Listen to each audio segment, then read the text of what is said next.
Hello everyone and welcome back to the letter. Last time we were here, I got Zach in jail and he got attacked by a ghost. Yep. That's all I remember.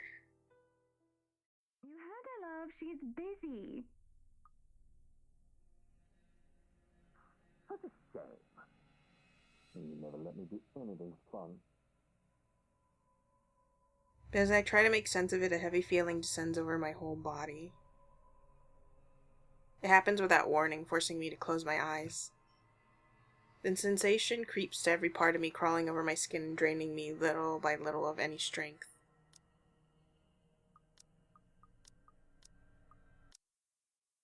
You can head back to the car first if you want, Luke. I hope that settles everything, Rose. I don't know what Isabel's problem is, but please make sure she doesn't hurt herself. Anyway, we're looking forward to seeing you tomorrow. Likewise, ma'am. No shadows or clouds. Only immiscible smiles and cordial handshakes. The usual pleasantries as Miss Cooper leads them out of the mansion like a graceful host. Sometimes my patience can only be tried for so long. I'm not in the mood to talk.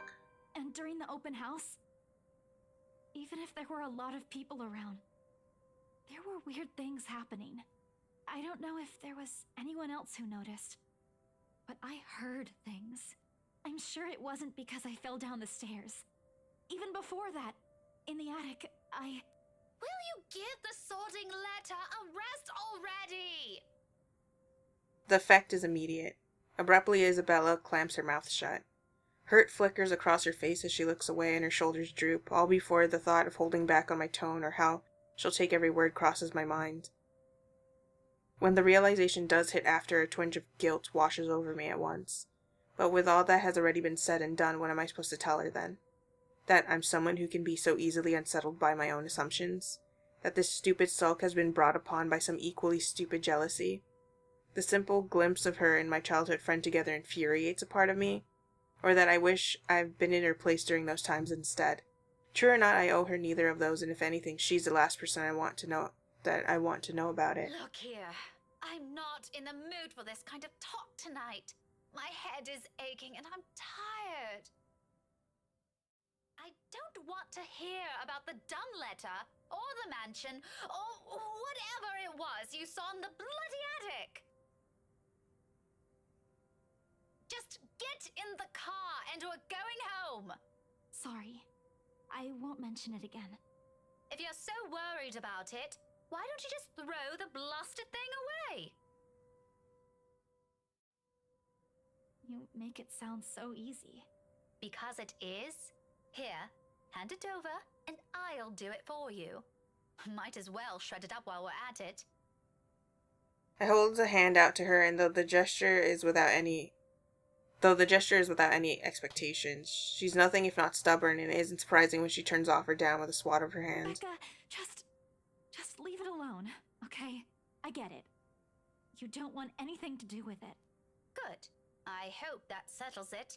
Yeah, just forget I mentioned anything. I'll figure it out myself. That makes me stop again.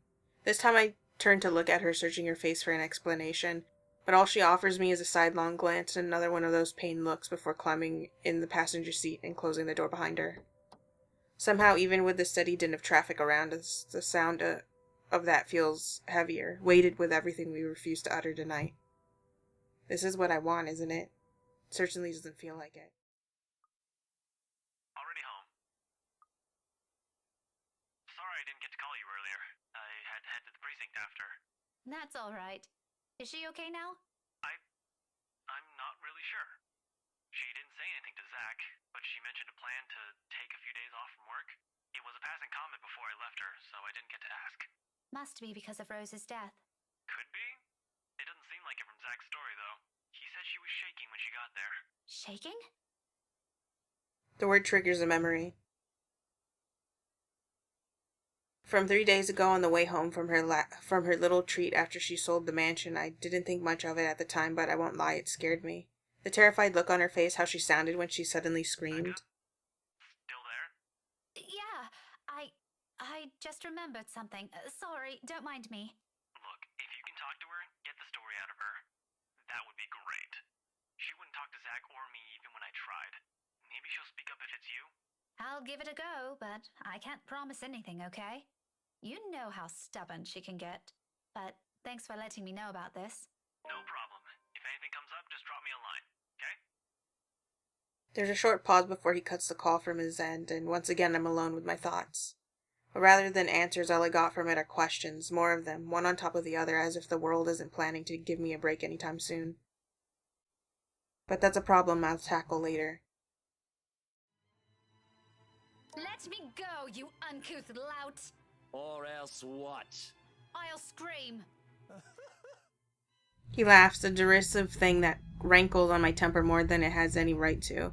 It is as if he knows I can't do anything, or he's above any authority that exists in the city, confident he can get away with anything. The gall of this man. I'd like to punch him right now if I can. Nice try, lady. Why don't you drop the book first? You could kill people with that, you know.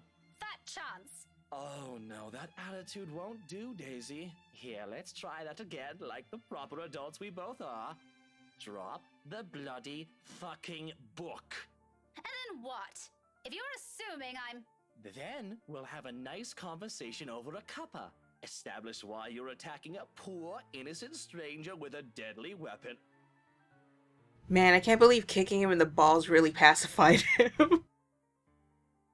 And maybe even an apology or two for the offended party afterwards. I'm the offended party here, by the way. My brain hasn't returned to its rightful place yet, in case you're wondering. Innocent! Don't play dumb! I heard what you were trying to do with that girl. Just because she isn't my student yet doesn't mean I don't have a role in protecting that child's innocence. Protecting the what of who? Why would you... Oh no! In the span of a second, the expression on his face changes faster than anyone is capable of. From pure confusion to sudden realization before finally deciding on a face of utter mortification. He's quick to drop his hold on my hand afterwards, like he's been holding a piping hot object and has just realized it's in his hands all along. He's far from a decent person, but he actually might make good money doing comedy. The look on his face when he starts babbling his excuses is almost priceless. No, this kid's... Alright, lady, look, it's all a misunderstanding. My tone can't get any flatter than the one I have now. Right. Somebody help me! He places a hand on my mouth before I spill the rest of it, and all at once, I'm caught between trying to stop him from smothering me and keeping his dirty hands off me. But even as my nails dig deeper into his wrist, he doesn't appear to have any intention of letting me go. Being loud works, however. Soon the attention of practically every customer seated in the small establishment is on us. I shoot each of them an imploring look, hoping one of them will have the sense to help. The sleaze, however, is fast enough to flash them all an embarrassed smile. This lady's having such a bad day. Poor girl's just been through so much today.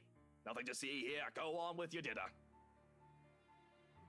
Bad day? Even if this were a friendly chat, I won't even touch you with a 10-foot pole, much less share any problems with you, blighter. You're my problem. I want to blurt it out, but with a hand covering my mouth and my lungs rapidly losing air. Ooh, crunchy. I bite down on his hand. Hard. It works. He yowls, jerks his hand away from my face, stepping back to put as much distance as he can between us while nursing his injured hand against his chest and muttering a string of very creative set of expletives. Tears have formed at the corner of his eyes from the pain, and a small laughter almost leaves me. To be frank, he gives the impression of a kicked puppy with the glare he shoots me. A puppy I'm no less inclined to feel sorry about. You mad woman! I warned you, you ass! Why, you... This is harassment, I'm telling you! Harassment! Then why don't you tell that to the police once they get here, You despicable! Whatever you're assuming I am, I'll have you know it's all in your head. None of it's true. Of course, an apology is the most appropriate thing to say. But no matter how much I will myself to do it, my own body refuses to budge. My own mouth refuses to open, and my head rejects the very idea of looking at him. No apology for an arsehole. Not to someone with an ego too big for his head. Let his pride suffer. I'm not going to eat my words for the sake of stroking his damn ego. Less reason for him to gloat. Kylie, however, I owe an explanation. Don't worry, Kylie. I'm not fighting with your Tio. This is just, a discussion. A very serious discussion between a very mature adult and one that's not. Really? But I've never seen Tio angry before. It's because he's losing the argument. But don't ever follow his example, Kylie. You should always learn to be patient, even if things aren't going your way, okay? Oh, sure, a discussion. And it involves hitting random strangers you meet at a cafe with a book. A hardbound book. Mind you, my hand is still smarting. If I end up with rabies from this, we are going to have more than words, woman! If you got rabies, you'd be dead before you even got to have any words, so shut up. I don't allow Kylie hear his tirade and cover both her ears with my hands. As fond as she is of the man, there are words she shouldn't be saying to in front of a child. How can he not know about that? More importantly, how on earth did someone like him become a godfather? Who allowed it? Maybe I should talk to Mrs. Suarez about it, warn her how he's not a good influence for her children. Language! How can you use such crude words in front of her? Your goddaughter can hear you, for heaven's sake. Oh, and you didn't. If I remember everything correctly, you called me a rotten beau. So you're going to repeat it in front of her, just to make a point? What, are you 5? Even 5-year-olds are more sensible than you. Even Isabella, I can say that with much certainty. Even 5-year-olds are more sensible than you. See what I mean? Are you fighting again? Oh, no. Like I said, we were just having a discussion. We're actually done now. But you need to promise Miss Pink you will never grow up like this guy. Good kids don't do what he's doing. But I like Tio. And I'm quite sure Tio likes you too. But liking people is different. Just because you like him doesn't mean you have to be like him. There are better role models for you aside from him. Like you? No. Not exactly what I'm trying to get at. But if that's what you want, I don't see why not. Okay, I want to be like Miss Pink someday. I want to be a teacher. And I promise I won't be like Tio, even if he's a gazillionaire. Wow, turning my own goddaughter against me. How mature of you, Miss Pink. His tone makes me pause. For the first time since this talk started, I looked at him. Briefly, something flashes behind his eyes, something close to what might be an expectation falling, dismay, I can't be sure. It passes almost as soon as it appears. What's that about? Does he actually like having Kylie around? It doesn't seem like it from the get-go, but if that fond smile on him is anything to judge by, then maybe. Don't worry, Tio. If you buy me bread pudding tonight, I'll like you again. Aw, if that's all it takes, consider it done, sweetheart. We might have to find another place to buy it from, though. Somewhere safe? Where a random crazy woman isn't going to attack us out of the blue. Let's go. Okay. Bye, Miss Pink. I still like you, just not more than Tio anymore. See you. Ah, children. Easily swayed. Kylie's already pulling him to the cafe's exit before I can protest on it. Although, it's not like there's anything to object on further. I may view that man, Luke, as someone hateful, maybe to the point of seeing him as an eyesore, but I don't think that'll be any bearing on what the child thinks of him. When you think about it, if she admires him so much like that, then maybe there's still something agreeable in him. A part of him only Kylie sees. He still has the gall to wink at me before they both disappear behind the door, so maybe not. However, there's no moment to ponder about it. Seconds later, the guy at the counter waves me over and hands me a paper bag as soon as I've paid. This again. I hate being put in this situation. I hate being the one holding the truths people need to hear. More than all of that, I hate knowing precisely how people would react once the words are out in the open. And Isabella's never hard to figure out. You get what you see with her. When she's happy, she's happy. When she's upset, she's upset. There's no middle ground. Most of the time, it's a good thing. Sometimes. Sometimes it's just plain difficult. But as harsh as this is, it's what she needs to hear. Isabella, I already told you. It's okay if you don't believe me. Her answer is so glaringly cheerful, it makes me stop. She's avoiding my eyes when I turn to her, going through the papers again without really reading them, pretending her attention's only halfway where I need it to be.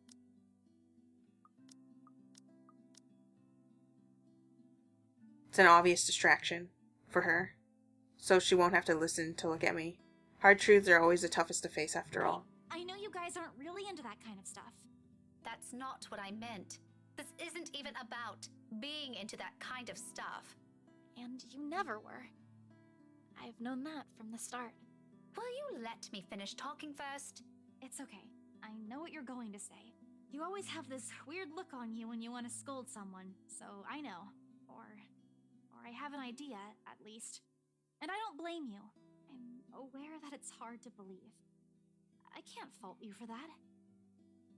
She exhales, folding her arms against her body as if to brace herself. Here's another truth she carries with her, it says. One she's said to us several times already, but this time when she utters it again, it's without any expectations. Wait, what? Just a simple fact to be laid out, leaving it up to us to take I've it. seen it more than once already. I know for sure she's real. Something in the world, her world, has moved, I realize. A subtle shift. A change so minute I barely even notice it until it already did so. Little by little, without bothering to wait, she's moving away from us. And frankly, I don't know what to make of that. Afterwards, a hush stretches out before us. So, for Isabella, this is rare. This isn't her. Yet in this moment, as she fiddles with the edge of another paper near her, as she hugs her knees close to herself and lets a pensive expression linger on her, it feels strangely fitting. As if this is where everything's supposed to lead to if we allowed it long ago. Seconds later, the moment is broken by the sound of a door easing open and a voice begging some little piece. How many times have I told you girls not to loiter around the hallway? You really think that? It's an honest question. Because no matter how much I turn it around inside my head, the gap between the man standing in front of me and the idea I have of him just won't connect. Not that the gesture will go a long way with him. Something in his demeanor tells me he's definitely not the kind of man who readily accepts such when they are given to him. Rather, he feels entitled to it from the get-go, so long as you're standing in front of him. He expects it to be there, demands for it when he cannot see it in you. And after all those insults we've hurled at each other, I don't think it'll matter much to him if I point out the ugly truths or brandish it to his face. As expected, it doesn't throw him off the least, and he merely raises a questioning brow at me. About what? About what you told Kylie. And don't you think she's a bit too young for that kind of talk? Kylie's 6, Daisy, not an infant who still needs help changing her nappy. At her age, she can already handle more than that. Besides, it's better to nip this whole thing at the bud. You know, before she starts thinking that a man's ego defines her self-worth. I certainly don't need someone else to define me. Why should any godchild of mine do? So, do I really think that? Yes. Yes, very much so. Why shouldn't I? All right, I get it. I'm sorry. You just didn't seem the type to me. I've intended to end the conversation right there and simply go my way. I no longer have any business here, and our deputy's principal's stories sound more enticing the longer I stand there. With the manner Luke's almost ranting, I have a feeling this won't end if I say more. Though thinking about it, I should have left the second he had taken the box from me. Naturally, he doesn't get to the hint. The type. And what, pray tell, would my type be according to your standards, woman? The sort I'd happily bury alive. Well, would you look at what's coming out of those pretty little lips? Watch the language, Daisy. You're supposed to be teaching children. What would ever happen to this nation? You know what I mean. Oh, and you somehow find that tidbit funny. A little, I admit. That sort of wisdom is the last thing I expected to come from you. I mean, look at yourself. Pampered and pompous to the last hair. You've probably never been to this side of Luxbourne until a few days ago. Daisy, just because I'm dressed miles better than the average bloke you see every day, doesn't mean I'm incapable of thinking on your level. Actually, I'm more surprised we aren't on the same page on this. I expected better from someone with enough balls to hit a random stranger with a bloody book. In public, mind you. Someone my goddaughter looks up to, even. Guess you can't have everything in this world, Well, of course, I'm... Oh, I get it. Running on presupposed notions, aren't we? My, what a dangerous thing to practice for a teacher. It doesn't have anything to do with... What is it this time, I wonder? Oh, I don't say it, let me guess. What do those random gossips in this bloody city usually say? Oh, right. You probably think I'd go with clingy, spoiled kind, didn't you? What? Where did that... How did you even come to that conclusion? Oh, don't lie to me now, Daisy. But just so we're clear, If I wanted an arm decor, I'd have gone with the first brainless munter I picked up on the streets. I have standards, you know. I haven't even said a word. I was just asking what you thought of it. Oh, but you were thinking about it or else you wouldn't have asked. Might as well get it out of the way, Ugh, you are impossible. So they say. Tell me something I didn't know, Daisy. You. Ugh, I really have no idea how anyone would have a brain king put up with you. Let me speak with your wife sometime. I'd love to ask her. The last remark just came out. There might be a sliver of truth in it, but I shouldn't have phrased it that way. Even for my own standards or the kind of person I'm talking to, it's still quite rude. An apology is already at my throat, but the minute I open my mouth, all of what I've prepared myself to say dissipates, lost in the moment in front of me. Is there a problem?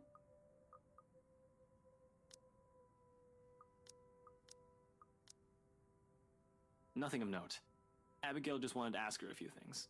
It's related to that incident with Cooper. You heard the one. Hold on. She isn't in trouble, is she? No, I don't think so. Not as far as I know. And do you really think Scaredy Cat can do anything like that? It's just an off-the-record thing, okay? Abigail wanted to confirm something. She knows I'm friends with someone working at BRC, so she asked me. Apparently she isn't getting anything from that company, as long as the red tape's in the way. It's nothing urgent, though.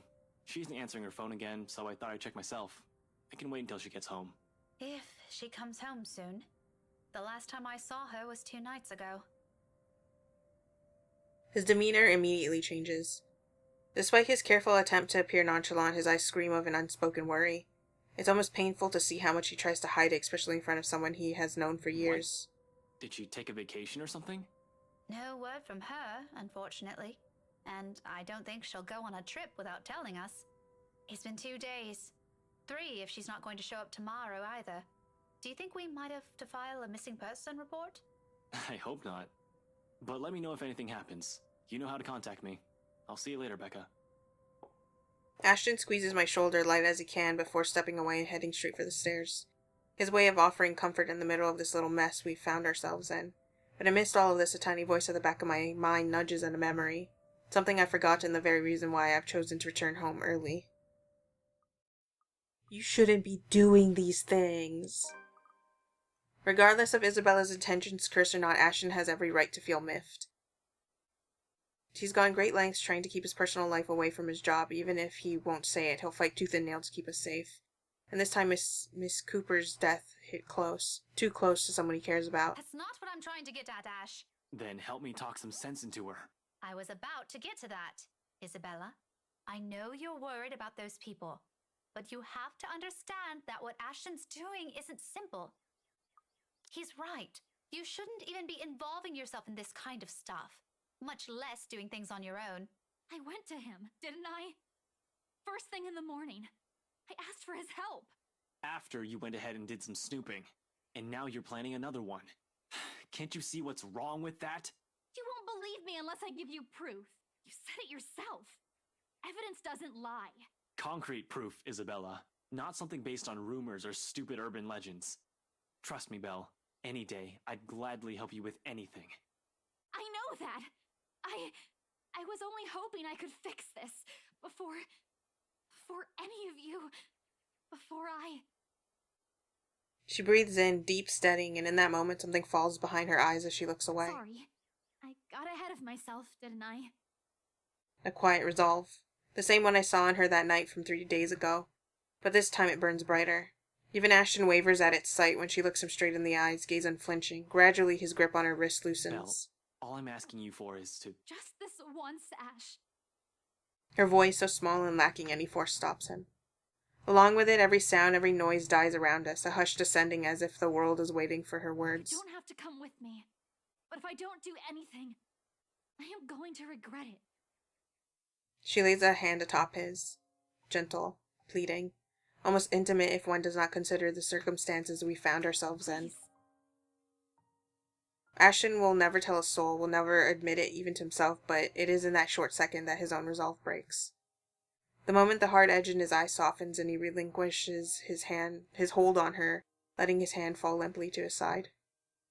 Wordlessly, Isabella steps back and runs off, leaving only a muttered thanks and a small lackluster smile. Only after the last of her footsteps fades away does Ashton move, breaking the silence with one of his sharp exhales before reaching up to pinch the bridge of his nose in a gesture of frustration and surrender. I can't believe she just talked me into that. Don't worry. I'll get her back here. He's already poised to leave when my own instinct takes over. I reach for him, gripping his elbow with the same unyielding grip, the action prompted by voices whispering at the back of my mind. He's not going to believe me, but he deserves a word of caution. Who knows where all of this will take us, how all of this will end. He shouldn't be caught off guard, beliefs notwithstanding. Ash, I know you don't believe in those things she's saying. And you know me. I am as less inclined to believe in those as you do. But please, try to hear her out. Even if it's not a ghost.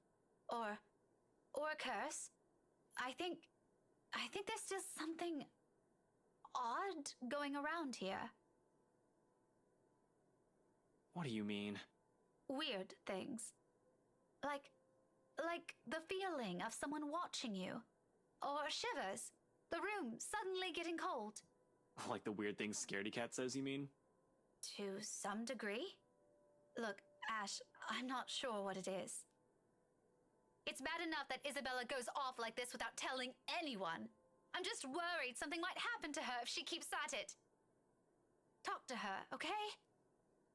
As if she trusts me enough for that. Doesn't the fact that she approached you first about this, instead of me, already say a lot? A different kind of trust, granted implicitly and never spoken, sometimes too big, too fragile to last. He falls silent for a long moment as he turns it over in his mind. The commotion doesn't go further, despite the drunk woman appearing like she has plenty more venom to spill. In a little while, security shows up escorting her out. Apparently she's a chief inspector's wife too. As if this whole thing can't get any more fucked up than it already is. What a mess. But the damage has been done, and beyond the repercussions this will bring, I'm more worried about Hana. Maybe Luke too, in part. I've seen the man that hides behind his self-importance, and it is someone who cares for the person who stands beside him. No matter how questionable that is now. After all, no anger is worse than that of a scorned woman. He's lucky, though, that he's not to be the object of it anytime soon. That his wife loves him enough not to believe any of the woman's drunken prattles. Take that troll-up out of here immediately! And see to it that she isn't allowed here, or anywhere we hold any authority in Luxbourne. Hana's outrage is a strange sight to witness after those smiles and the grace she has carried herself through the entirety of the party. Like this, her eyes burning bright with fury, I don't doubt she can do so much more, ruin the scandalous woman if need be. Shaming her is already an act of mercy, generous enough coming from her. Everyone, please go back to enjoying the party. Don't let that mess of a woman ruin your night. You heard her! Strike up the band, maestro, and let us dance like fireflies in the night! Yet when she turns to Luke, eyes gleaming with hope, something feels off. Something I can't quite place. Hers is not the face of a person who so ardently loves. There's a lack of tenderness in it, an absence of warmth and sincere affection. It's the kind that constricts, suffocates. Well, that was a mess, wasn't it? And you handled it magnificently. It happens. We are very important people, are we not? No one seems to have noticed it, however, and at their command, music resumes. There's a brief lull, a reluctant pause before the place comes astir again, but shortly the buzz returns to the room. Dancers have once again taken to the floor, and their guests' excited chatter begins anew. Maybe it's just my imagination. Lady, would you like to dance? With pleasure, my prince. The unsettling feeling in my stomach remains, however, even as the strained atmosphere dissolves into merriment, even as I watch a couple lose themselves in the moment or the people around them join them in it. It grips me all the more when, once I leave the hall, the last glimpse I catch of Hana is her smile, a thin, unearthly one spreading across her soft features. The porter closes the door behind me with a soft click, but all I hear from it are the chilling whispers, those that seem to echo along with another familiar grin in my mind. The brush of fresh air against my cheeks does little to dampen the nervous edge in my bones. Away from the rush of the party, I just feel bone tired. It's late, I've accomplished nothing of what I've come here for, and Ashton's nowhere to be found. I'm not sure what pisses me off more. That he ignored me the whole evening and might have just left without saying anything, or knowing he obviously has some other motive for being here. Can he at least trust his own friends for that? He didn't have to lie to me. He's not even answering his phone. The man has always been difficult to contact when he's out. But you'd think he'd at least have the decency to keep the lines open if he's going to wander off at a party. One that he happened to attend with his friends, at least. I let the call ring for 9 more times before cutting it off. No use trying to find someone who refuses to be found. I can get home on my own. I don't need him. He can just... Becca, where'd you go off to? If we're done here, let's go. My mistake. The second his voice cuts through the crisp night air is that I've allowed my annoyance to get the better of me. Fuming, patience forgotten, I whirl around and march towards him. Oh! This has been long overdue, Rebecca. There are people upstairs, aren't there? The weekend staff or some volunteer? There should be. Even if it's a Sunday and I'm here on a special permit, there should be at least one other person manning this place. I heard them a while ago. Of course I couldn't possibly tell them that.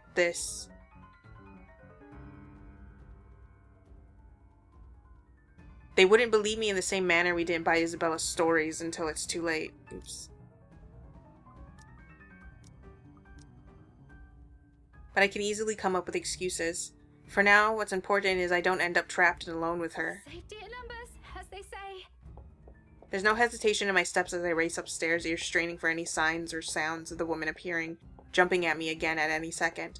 I can still hear her behind me, the grinding of bones, her whispers as she keeps calling me back. Although it's at a distance, I don't slow my pace. Library rules be damned. Because no matter how much I pretend to be brave, the level-headed one or the tough one, this terrifies me. This scares me more than anything. This isn't how I plan to die. But when I get to the 3rd floor, only silence welcomes me in an emptiness that stretches out far too wide, spanning the entirety of the floor for it to be reassuring. And just behind me, somewhere at the foot of the stairs, panic rises up my throat. No other way now but up. So I bolt, desperation kicking in without warning. I take 2 steps at a time, tripping clumsily over some of it in my last-ditch attempt to escape. But I know. At the back of my mind, I know all of this is futile. With every footfall, with every ragged breath, with every pounding of my heart, it gets hammered in my mind. And it only becomes clear to me once a door at the end opens, revealing the vast expanse of Luxbourne's early morning skyline, and with her treading at my heels blocking my only way out. Except the one that greets me isn't who I'm expecting. Hannah? Oh, Becky, sweetie. Why would you ever run away from me? The trek up here must be exhausting, isn't it? You poor, poor darling. The voice is the same, even the looks, yet nothing about this Hannah screams of the Hannah I know. She exudes none of the sweetness or cordiality she always has with her, even when faced with people she barely knows. If I have not seen what I've seen, heard what I've seen this past week, I'll very likely brush this jarring disconnect to the odd weather. However, something's off with her and my mind is screaming the space between us is best kept for now. Why don't you come here, sweetie? Downstairs with me. I can't. Oh, why ever not? Please, Hannah. Just leave. Don't be such a spoil-sport, honey. Don't you want to catch up? It's been years since we've seen each other, hasn't it? Don't you miss Big Sister Hannah? Maybe some other time, Hannah. I'm here on important business. Important business, she says. Little Becky all grown up. Now she's learning to meddle. Tell me, darling, what did the curious girl find out? I don't think that's any of your business. Oh, believe me, it is. It is now. Especially if it involves my darling prince. She laughs, her features contorting into something horrid close to grotesque. A twisted little thing completely removed from the person I've met not a day ago. This isn't Hannah. She's gone, and this little fact causes me to take a wary step back. Since when? She appeared okay in the housewarming party. And as annoying and overbearing I find her husband, I feel sorry for the Bahid. I don't know. He might be an asshole, but he doesn't deserve this. Hana doesn't deserve What's this. wrong, Becky? You look like you've seen a ghost. All I'm asking is what brought you here at this hour. Of course, if you didn't do anything wrong, we wouldn't be having this problem, yes? Stay away from me! A useless plea. Does she even understand a word I say? Can she even? Is she still human in the first place? Somehow I doubt it. Because no human being will ever do this. You and your friends have become such a nuisance to our lives. Wouldn't be a nuisance if you just minded your own business. Even Zach, the pitiful bastard, and I trusted him. What did you do to Zachary? Oh, he's in a good place now.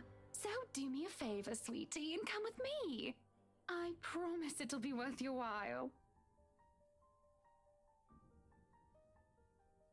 Simply imagining what she's capable of doing to us. I never want to give her that chance. I'm telling you to back off! How rude. I'm sure Mumsy Gales wouldn't be happy about that. Please be a good girl now. Her gait is slow as she walks forward. But with every inch she draws near, even as I pull away to take back what little distance I can between us, the smile on her merely grows wider. A mocking gesture. For me. She may be less of a human now, but I'm pretty sure she's fully aware she's got me cornered. She wouldn't even bother making it here. She isn't. But I can't look away. I can't bring myself to, even as the heel of my shoe eventually hits the edge. End of the line. Trapped. Alone. So this is how it ends, huh? Quietly and without fanfare, surrounded not by a warm breeze but a chilly morning air. No soft footfalls on an empty hallway, but the din of the early morning traffic below, no warm afternoon light. Nothing but the cold, pungent smell of death, all underneath a dreary morning sky. How fitting. Yet amidst all of it, there's a single voice I want to hear. If only for the last time. Becca? Hey, did I wake you up? No, I left you a voicemail, so I thought, where are you? The one I grew up with. Who always got grades better than I did without even trying. Whose silly antics I have to put up with all these years. Who stood by me even when things got tougher. That one person who's been a constant in my life. Do you remember that one time? The what? Back in secondary. We joined a contest back then, didn't we? We had to dress you up as a girl and... I mean, at least the ghost is polite enough to let her have this call, right? No. What? You looked really pretty. I think I still have that picture somewhere. Burn it. We're not talking about that again. You promised. Seriously, what brought this on?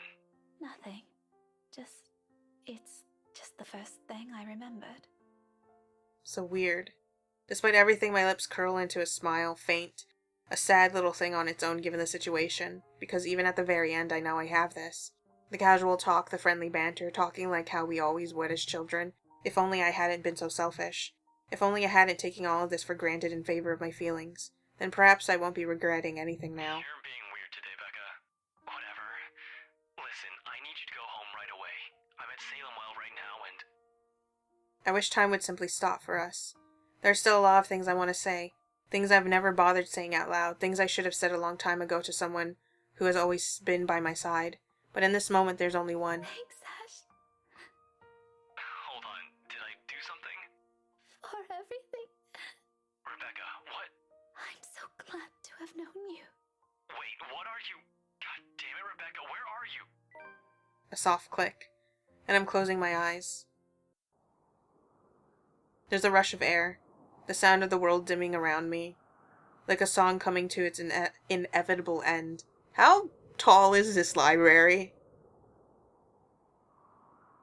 Because I feel like one of the crueler options would be she doesn't even actually die. She's like severely injured. I was gonna say fatally. I'm pretty sure fatal is just you're dead. So. London Bridge is falling down. Oh God, no! The last thing to hear. Falling down. London Bridge is falling down. My fair lady.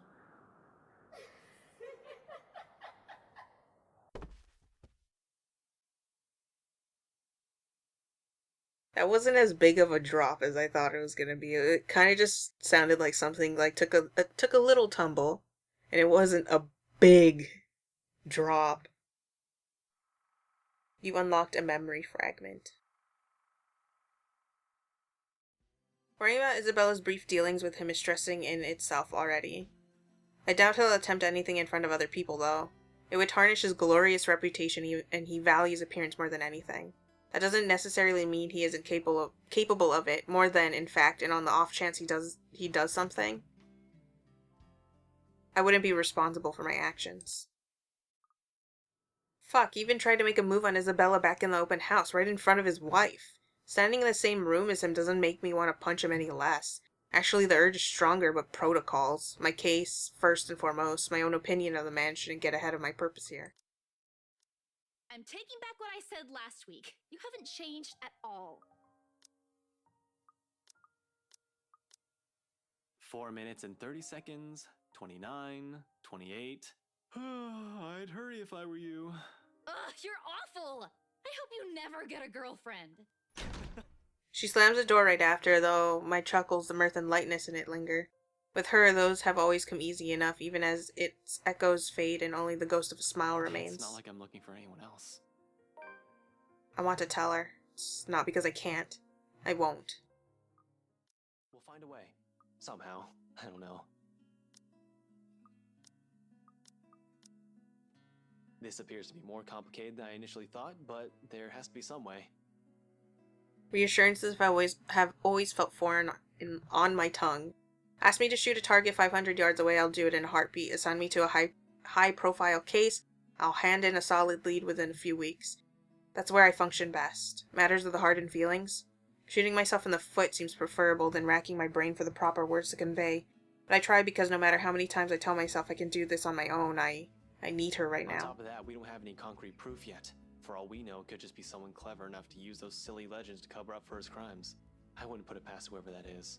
He's gone and killed 2 people already. But that's why I want to look into this, whether I have this case or not. I want to see for myself what it is.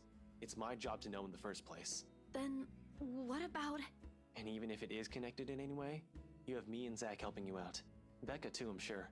She worries most out of anyone. So whatever shit you found yourself in, know you're not alone. Just promise you won't run off anywhere by yourself. Encouragements aside, this is still a whole fucking mess and we're in it blind. The only way to make it worse is if we start running around like a bunch of headless chickens. But I have a concrete plan now, I think. Maybe Isabella's right. Maybe we should dig deeper into BRC itself. Maybe we are looking at it the wrong way. However, my suspicions are mine for the moment. The details are something Zach doesn't need to know until I have something to show. It's enough that he's aware that I have an idea in mind.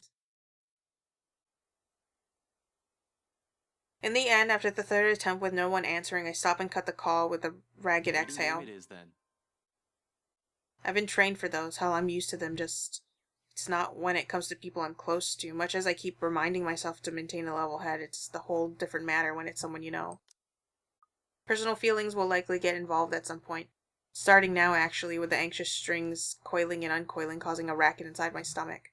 It annoys me that all I can do right now is grit my teeth and trudge back to Isabella's apartment. Useless. That's what I'm in the face of this.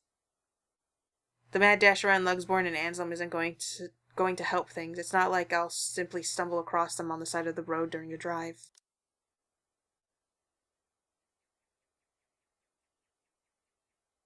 The city's too big a place for one person to go searching for only 2 people. I'll be lucky if I even glimpse the hair of either of them. With one last frustrated glance towards the open skies, I slip back into Isabella's apartment and slam the door behind me.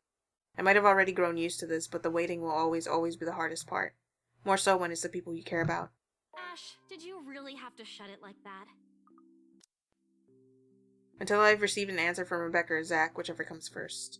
Nevertheless, it's clear she has plenty of questions. It's right there in the subtle crease between her eyebrows and the inquisitive gleam in her eyes. Thanks, but I just don't really have the appetite right now. Maybe later. Briefly, she appears about to argue, her lips parting for a moment, followed by her shoulders tensing. Although just as quickly as the expression flashes across her features, it disappears. She closes her mouth, and with a reluctant shift in her seat, she returns to her food. Almost gone now, while the air around us changes to something filled to the brim with unspoken tension. Isabella doesn't look pleased, but disappointment clearly radiates from her posture. Thankfully, it doesn't last too long. Before regret forces an apology up my throat, my ringtone shatters through the tense air just as fast both our attention shifts towards the source. Rather than let things get any more awkward fast, I stand up and leave the room while muttering some flimsy excuse to answer the phone. Sorry, let me just take this call. It's probably Zach or Rebecca. Saved by the bell. Unrelated frustrations aside, once I step out of the room and accept the call, the stone that had been stuck in my stomach simultaneously lodges itself up my throat. The person on the other side of the line isn't who I'm expecting. It's Officer Renz over at the precinct. You know, you bring me donuts to keep an eye out for you and shit. Oh, yeah, right, Renz. What's up? All of the officers, except the one investigator lady, sound the same because they are the same person, even the bartender. You've, never called me through this line before. Is this something urgent? Yeah, kinda. Something came up this morning. You know the big guy? Your, buddy? Big guy. Around 6 feet tall. Zach? I don't feel too good about Yeah, this. him. Zachary Steele, I think. What about him? He's been detained and Wait, what? What do you mean he's been detained? they brought him in this morning. That's not what I asked. What are the charges? I don't know. Not my division. I'm not really supposed to be on the phone right now, but I thought you want to know. Anyway, I gotta go. If you want to see him, just drop by. Not sure how that'll work, though. The chief has a standing order not to let you into the precinct until Monday. Yeah. Thanks for the heads up. I'll bring you some coffee to go with those donuts, too, next time. The call ends with a click while I'm left here reeling, staring blankly at my phone. It's just my luck that in this exact moment, Isabella chooses to peek out from her apartment. Is that Zach?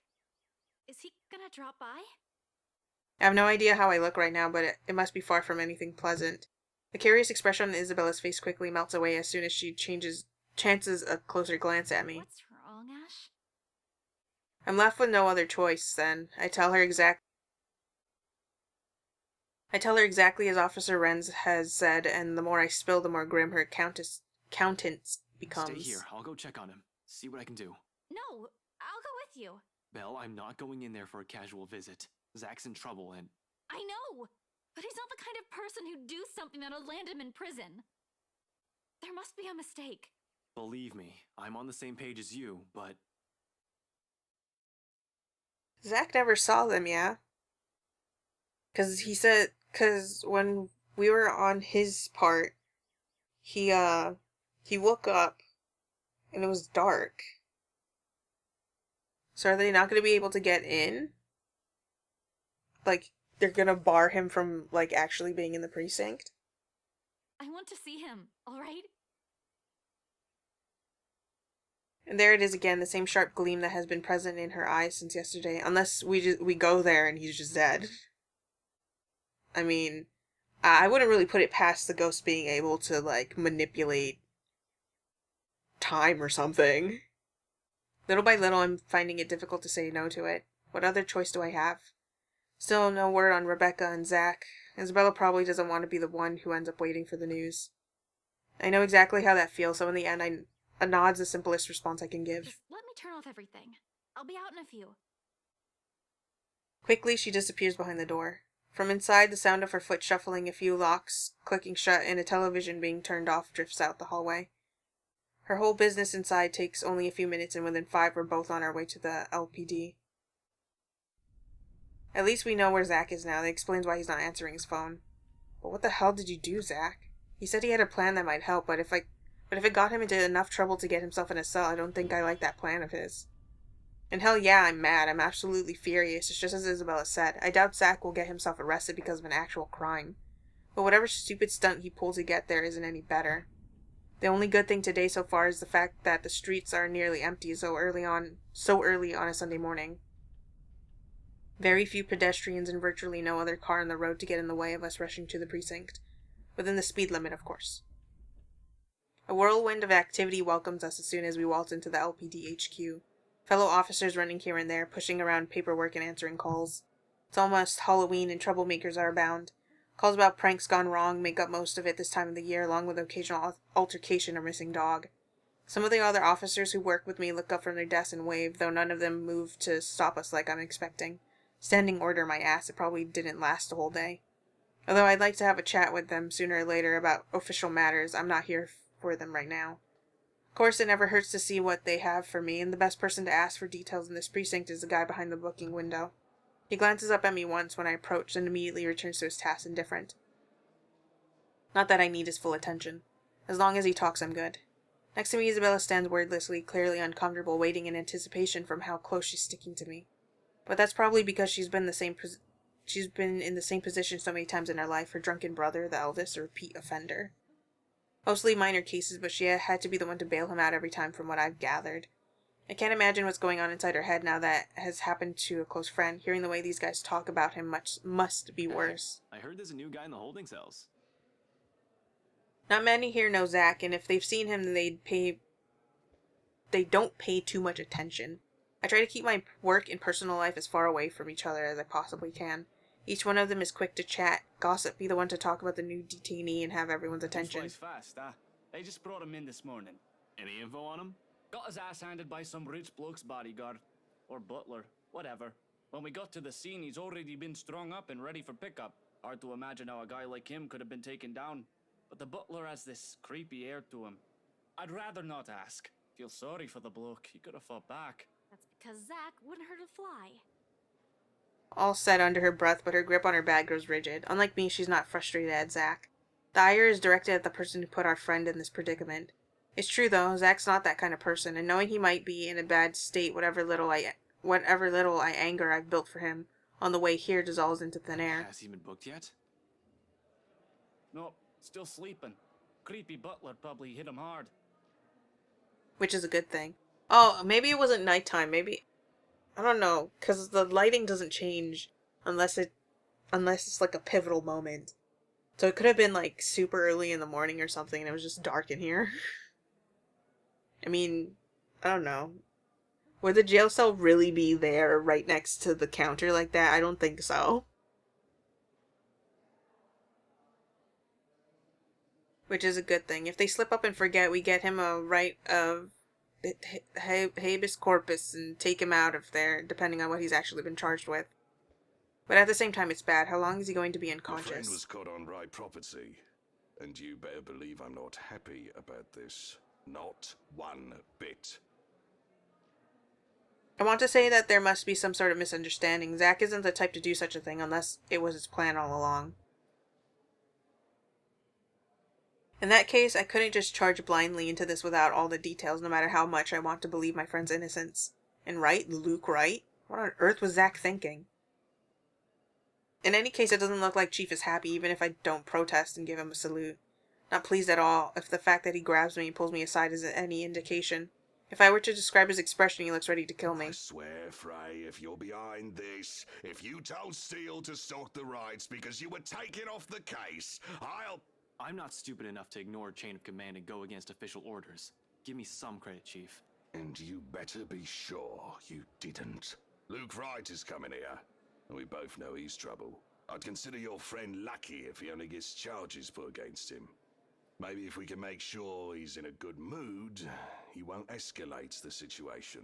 Hell, maybe we'll have a bloody miracle and Steele only gets a slap on the wrist, but Lord knows it's unlikely with that man.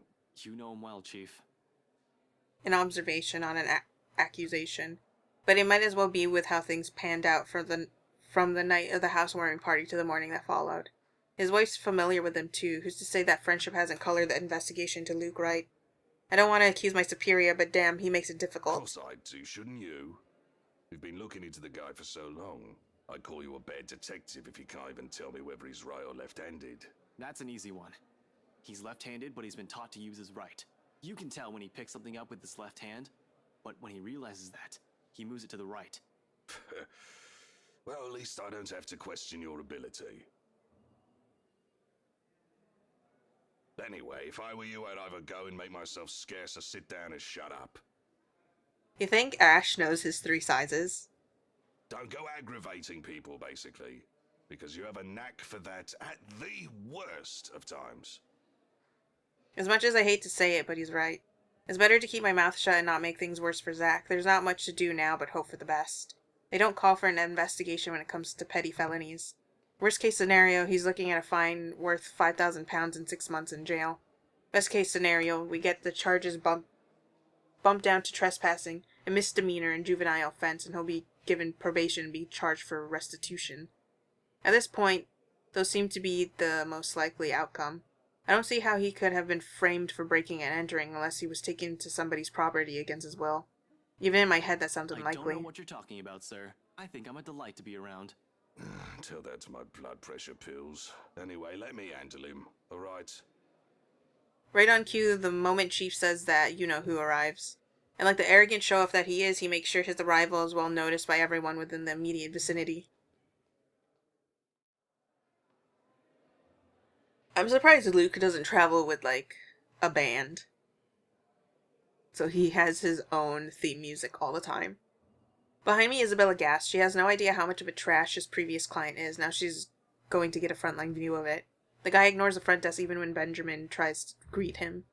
He just blows past him, walks in all high and mighty as if he owns the place. Meanwhile, that creepy butler of his trails behind like a tame dog on a leash. It doesn't help either that the other officers stop whatever it is they're doing and stare. Whether it's out of suspicion, curiosity, or judging by some of their starstruck looks, awe. They should quit it, get back to work, and stop giving the man the attention he's obviously seeking. I'm here to report a crime. Of course, why else would you be here? You're either reporting something or being put behind bars, you imbecile. I'm going to... Calm down, Ashton. No need to rile myself up, I need to calm down. Not for him, not for myself, but for Zach. It's already difficult holding back when his face looks like it could use a good right hook. Better to just let the Chief handle him. Sure enough, he is the first to walk up to him, bearing a smile way too friendly for comfort. Looking at them like this makes me sick to my stomach. It's easy to know there's something up underneath the guise of keeping up appearances. I'll be happy to assist you with that, Mr. Wright. You'll have to issue your statements as victim and witness. We'll have to determine probable cause and properly file a criminal complaint. Of course, you understand. Oh, I understand, though I don't see why you can't file that thing yourself. The cause is obvious, isn't it? He was breaking into my home in order to pilfer my belongings. Well, we'll still need that police report. The prosecutor will be the one to determine what charges you can legally file against the accused. Reports and prosecutors, why should we law-abiding citizens suffer through all that? Thugs like him should be kept off the streets. I mean, it's so obvious who these people are, you can practically spot them. Stares at Luke. Right there. Why is he on the streets? Hey, hold up, is this guy for real? Can he hear himself? He's not saying what I think he's saying, I hope. Come here to our country, take advantage of our wealth and generosity, while we proper Brits work hard and pay our taxes. All the while they break our laws and ruin our civilized community. Luke complains about paying his taxes, but we all know he doesn't pay his taxes at all. Trash like these should be kept contained. These uneducated... Now, Mr. Wright. I know you're upset about what happened, but perhaps we should move to my office. Of course. The sooner we can deal with the petty criminal, the better. I can't believe the audacity of this guy. Did he really think himself better just because he was born rich and white? They should just ship these peasants back to where they came from. They're all criminals. It can't be helped. It's in their genes. Despite myself, in spite of every restraint I've placed on me, upon hearing those words, I can't help but open my mouth. Chief's warning, be damned. This is my friend he's fucking shitting on. Oh my god, rush him. To rush him or not to rush him. Ooh, but we're on a death run. I have to rush him. Nobody will blame me if I ruin his pretty face, right? And besides, I'm not even supposed to be here anyways. Now with all the shit he said, nothing would be more satisfying than to see his smug face all battered and bruised. Oh no, I forgot the butler's there though. Damn it. Johannes, close your eyes. Nearly every fiber of my being is just itching to beat some sense and decency into him. But my frustration is apparently obvious. Before I can even take a step forward, Isabella steps in front of me. Two other officers put a hand on my shoulder to stop me from doing something I'll probably regret. Inspector Abigail and Officer Carl. Ash, you know you're the only one who can help Zach right now. Don't be stupid. Whoa, we could see Inspector Abigail. Don't do it, man. Listen, we all know he's a big shot. Landing a good right hook is only going to do just that. Land a good right hook. If you want him beaten and humiliated, it's gotta be in court. Listen to them. This isn't going to save Zach. And you won't be doing yourself any favors. I don't know. I'd love to see Moneybags over there get wailed on by Karate Kid. My bet is on that giant with the glasses, though. Wait, how tall is Johannes? Well, you're not helping. But you don't want assault charges on you, do you? I don't, would it be worth it? Really, it's like I can't even hear myself right now. I've grown so far as a detective, but as I stand here, I'm that rookie detective, reckless in my pursuit of justice all over again. When I shouldn't be. Not if a mistake on my part might cost Zach's life. Isabella has a point. I don't doubt it'll be satisfying, but Carl is right. Your girlfriend is right. He's not worth your badge or the trouble. Trust me. Ashton, please. Whatever, just let me go, will you? I promise I won't clobber him. Everybody lets go, and he's all like, psych! He goes to drop kick him. Their hand on my shoulder stays. If anything, their grip on me tightens. In the end, it's the look Isabella gives me that makes me falter when she finally steps back. They don't even let me go, not until I've put a good distance away between me and Scumbag. And it's awkward going on from there. The precinct is quiet, though the usual hustle and bustle of activities stayed. Everybody is making a concerted effort to shut their mouths about the whole scene. I wish they made the same effort to keep themselves from staring at me, though. They all want to talk about what just happened. But at the same time, they don't want to acknowledge that it did happen and refuse to make even eye contact with me. All of it changes in the next second, though. It doesn't even register to me until it has already occurred. Before I have the chance to leave, ready to march out the precinct still angry and frustrated, all of a sudden Isabella, who had been standing close to me not a second ago, grabs a half-full glass of water off one of the officers' tables and dumps the entirety of its contents on Scumbag, and the expression on her, it's nothing short of seething. You bloody... It's been a pleasure doing business with you, sir. Afterwards, she slams the drinking glass down on the table with a loud thud. With the whole precinct this still, the sound it creates echoes thickly along the walls, almost deafening. The face of her temper, nobody dares move, but she doesn't give me the time to relish the disbelief in Wright's face. She marches towards me soon after, and before I can even say anything, she grabs me by the wrist and drags me out of the precinct. Honestly, I've never seen something so satisfying in my life. I might as well be grinning from ear to ear, if I weren't feeling so pissed at a lot of things right now. Still would have loved to sock the bastard myself. The sound of the cartilage of his nose crunching beneath your knuckles. Or the feeling of his jaw just breaking. Oh. A few minutes later finds the two of us sitting in mutual silence inside my car. With the two of us in a mood thanks to one specific scumbag, it's better to keep our own opinions to ourselves lest we lash out at each other. Let it melt away on its own. How long until then, can't tell. Zach's still in lockup, and I wasn't able to do a damn thing past getting angry and almost socking the living daylights out of the scumbag. Really, I just want to hit something, damn it. I almost envy Isabella for having the guts to throw water at him. But as amazing as it is to watch, she still shouldn't have done that. This is Wright we're talking about. It's fine. Stuff is gonna happen later. No matter how much he hits on a woman he sees on the street, the moment you piss him off, you better watch your back. It might have just been water, but she'll be living in the same city as him. Who knows when they'll meet again. He's just bunked up over at Anslem. I shudder to think how he can easily make her life hell with just a flick of his finger. It doesn't help that the thought of that alone adds a whole new level of irritation atop the disappointment, anger, and outrage. And in my frustration, I slam a hard fist down the steering wheel.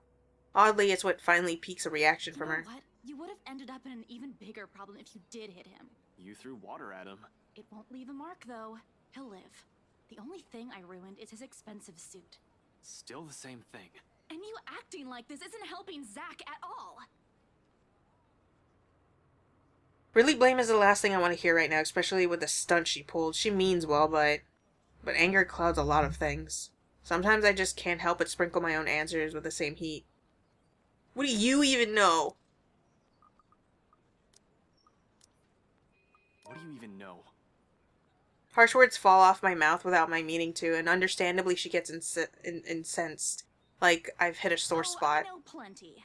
You have no idea how many times I've had to deal with an alcoholic brother who is constantly getting into trouble and ending up in jail. Don't you dare tell me I don't know anything. I've been there plenty of times. I know you wanted to sock Mr. Wright, but who's going to help Zach if they locked you up as well? I can't do anything, okay? You're the guy that knows stuff. At least think. Well, she's right about that. All at once, regret replaces the annoyance. She blows a raspberry my way, then turns her head back to the window, leaving no room for an argument. For some introspection, plenty. No matter how much this pisses me off, the people around me doesn't have to be caught in it. More so, taking the brunt of my temper like Isabella has done right now. I'm lucky she didn't do the same thing she did with Wright to me, and we walked out after that. An apology almost forms in my lips. Though before the words even fall, my phone rings, effectively cutting through the conversation. A quick glance at the caller ID shows Rebecca's name blinking on the screen. Beside me, Isabella stares, waiting. Rebecca. I'll tell her to meet us at Salem Well as soon as she can. Excuse me. Without another word, I slip out of the car and walk back into the precinct. Holding off on answering the call until the door closes and the noise of the city fades away behind me. However, the tone Rebecca assumes isn't what I'm hoping to hear. Becca? Hey, did I wake you up? Ragged, a bit out of breath, there's a tinge of urgency in it. Listening to her from the side of the line makes it seem like she has just run a marathon prior to this call. No, I left you a voicemail, so I thought, where are you? Ash, do you remember that one time? The question catches me off, to say the least. Where's she going with this? What? Back in secondary, we joined a contest back then, didn't we? We had to dress you up as a girl and... No. What? You looked really pretty. I think I still have that picture somewhere. Burn it. We're not talking about that again. You promised. It did happen, not a memory I'm fond of, to be honest. Still, laughter escapes me. No matter how embarrassing it is, that moment is one of the few I can remember clearly in my head. I never did find where she kept those photographs. Seriously, what brought this on? Nothing. It's just the first thing I remembered. You're being weird today, Becca. Whatever. Listen, I need you to go home right away. I'm at Salem Well right now and... Thanks, Ash. What? Suddenly her voice hitches almost as if she's in tears, and it sends every alarm bell ringing in my head. For better or for worse, something more than wrong is happening on her end of the line. Regardless, I give her the focus she asked me. I don't want to think that she's nearly pleading for me to listen.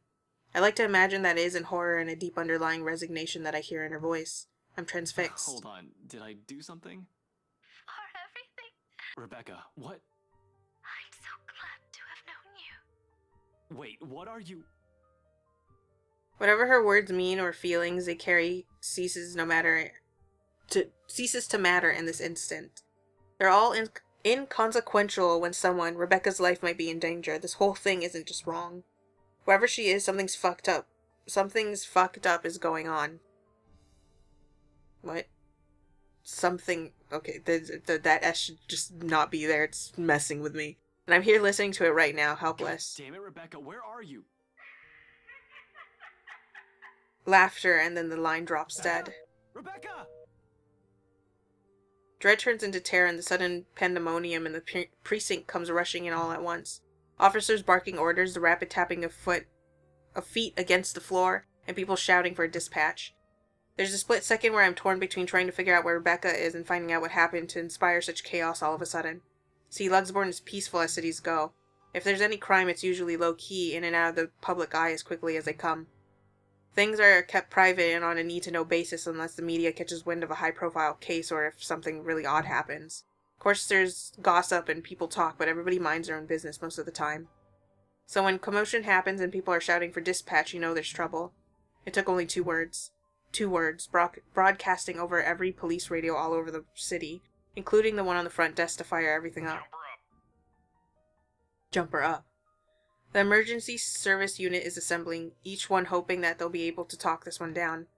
An ambulance will already have been placed on standby. The library isn't too far from the hospital. Regardless, it spurs something in my gut. Can we get a 1020? A cold, hard feeling that tells me I should be there. Jumper was spotted on the rooftop of the city library. Need dispatch immediately. Damn. So it was one thing having it just be acknowledged as Rebecca being chased by the ghost and unfortunately falling off the building. It's another thing for it to be like mentioned as a jumper, and I got kind of choked up. Ugh. But my feet won't move. The phone on my hand creaks under the pressure of my grip and my knuckles turn white. All of a sudden my whole body's paralyzed with thoughts of what I might find there, as people around me rush toward the scene. It's only when something tugs at my arm that the haze bearing down on me lifts. Beside me, Isabella stands worried, eyes questioning, a concerned frown on her face, her lips. I didn't even notice when she followed me, but whatever she had seen on my face must have forced her to. Ash, what's going on? The radio in your car's blasting some report about a jumper? Rebecca. Where is she? Did she say something? Is she coming to meet us? No, she's... Her hold on my arms tightened. Fear and panic flashes in her eyes while she looks at me with the same terror and dread swirling at the pit of my stomach. Did something happen to Becca, Ash? My own tongue has gone thick with a sickening, foreboding feeling and my whole brain is shut off. All I know is I have to run. I need to get there. Ash, what happened? I don't know, just stay here, The rest of those reassurances dies on my tongue and I broke into a run, leaving Isabella with only a comforting squeeze on her shoulder. The library isn't too far from the precinct. In cases like these, however, every minute counts, each second critical. A cold and cruel voice already whispers in my head. You're too late. I want to believe it isn't. I hope and wish it isn't who I think it is. Because I don't want to be someone who has been so useless in this exact moment, frozen by apprehension when I heard her speak. I knew something was off, god damn it. I don't want to think it might have been her final words I'm listening to. But the horrifying possibility that what I fear is real drowns out everything else. You're too late. Anything and everything in front of me are mere obstacles in my way, and I run, jump, push everything aside as I try to make a beeline for my destination. I don't even have the time to let go of mindless apologies or to explain that there's an emergency to the bystanders I've shoved aside. But even with all that... Oh god! Why does it look like her face melted? I'm too late. Jumper is down. I repeat, jumper is down. We've got a 1046 to the library. Over. Copy that. Can we have identification of the body? We've got a bystander here who says he knows the woman, Rebecca Gales from the local high school. Becca. I'll recognize her anywhere, even from a mile away. And for once, that isn't a welcome fact. Too clear, too vivid. Her broken body lies on the sidewalk in just one big bloody mess. Her hair fans out and stands out in stark contrast to the pavement, slick with blood and redder than it's ever been. The right side of her head has caved in from the impact and her right arm is twisted and mangled. And there are those words again around her, help me, just like the letter. Medical personnel are on their way. Resume securing the immediate area for investigation and cleanup. Gone. All available officers have been dispatched for crowd control. Over. She's gone. Go. Over and out. And I wasn't able to do a damn thing about it. Shortly, officers moved to pull the bystanders away from the scene. People who have witnessed the fall, passerbys who just want to see what's interesting going on, someone screaming, weeping, crying. But I can't do anything other than stare. I can't even bring myself to come closer, only to stand among the crowd as just another civilian. The world has come to a standstill. Until someone's horrified scream tears above everything and nothing else matters. A familiar voice. A blur of red rushes by. My body moves and my hand shoots up to reach for Isabella's before any coherent thought forces me to, or she can even approach the body because damn it. Damn it. Damn it. Damn it! She's the last person who needs to see this. She doesn't need another death in her life. Not after Rose, not after her father's death, not after this. The tug causes her to stumble back and gently I pull her towards me.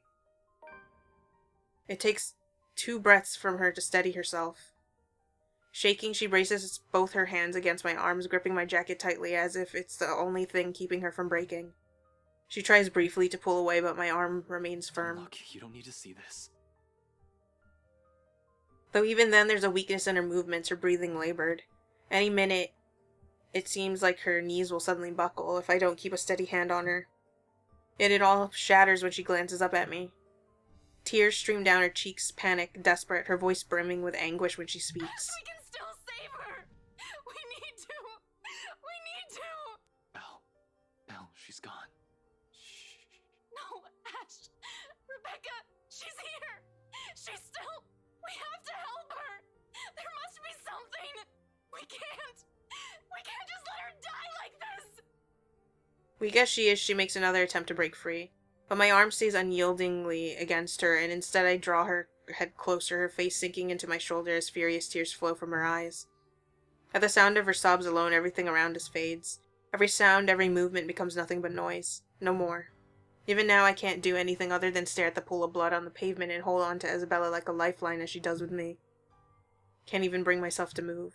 Because no matter what I say or what I do right now, empty words won't bring back the friend we lost. Numb is an understatement. No. I feel dead inside. We both do. Zach's in prison and soon to be dead. And Rebecca is... The weight of my own failure has never felt as palpable as it does right now. In the end, I can only hang on to all that remains.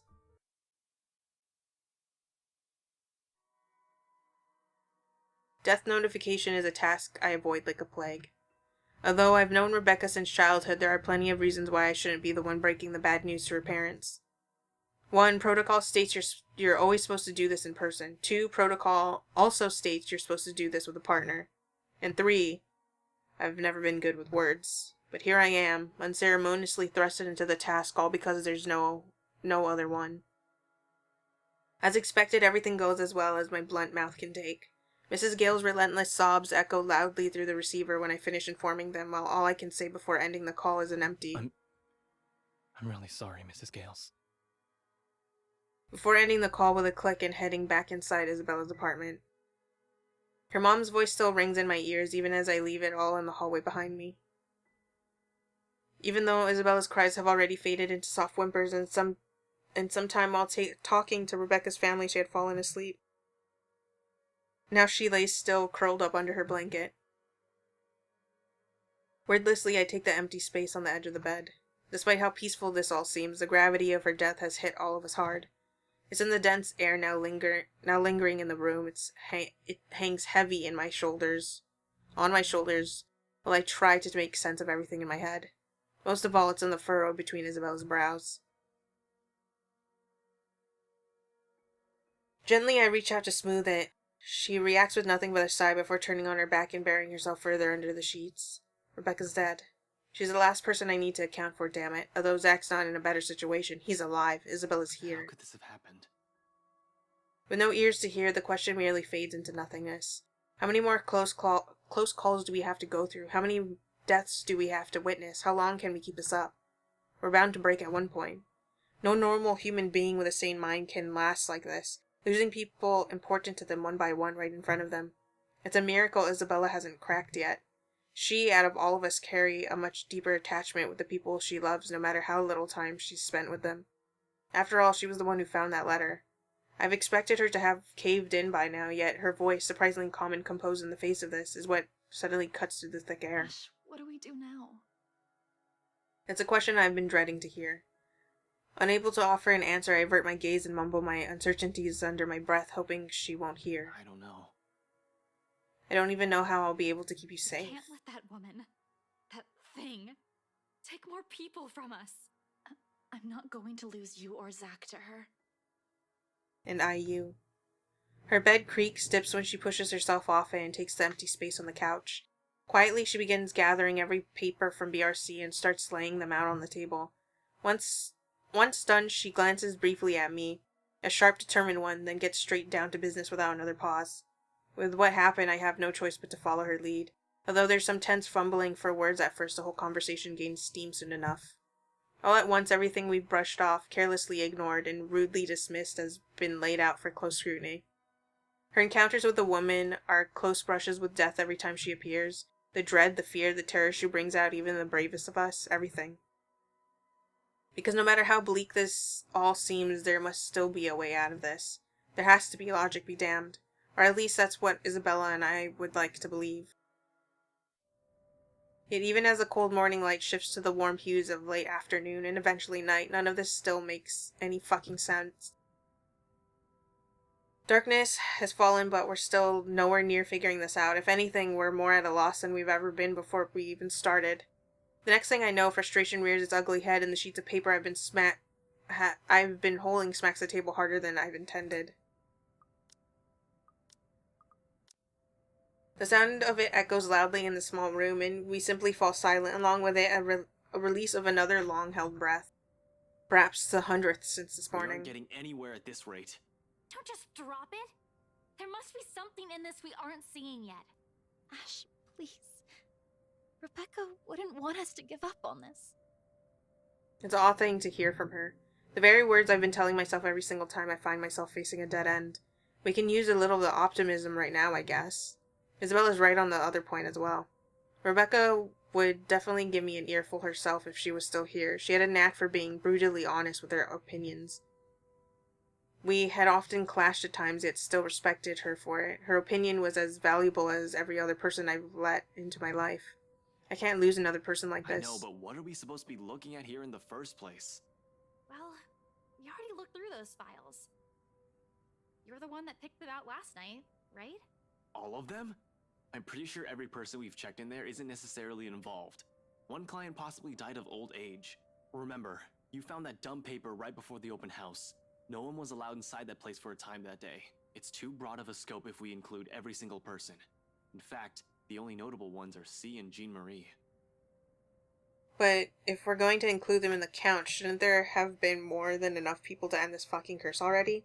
How does this thing even work? Okay, we went in and out of the place, but no, you still don't get it.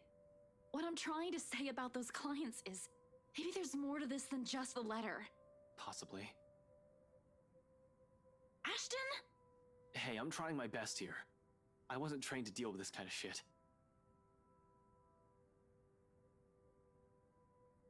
We're also missing a lot of things here. There's still a gap. A huge one. Even with the information we currently have right now, it still feels like there's something we're overlooking. All we have to go with is a letter and all the stuff selfish people have been keeping from the public. But what else? Where this all started, the Ermengarde mansion?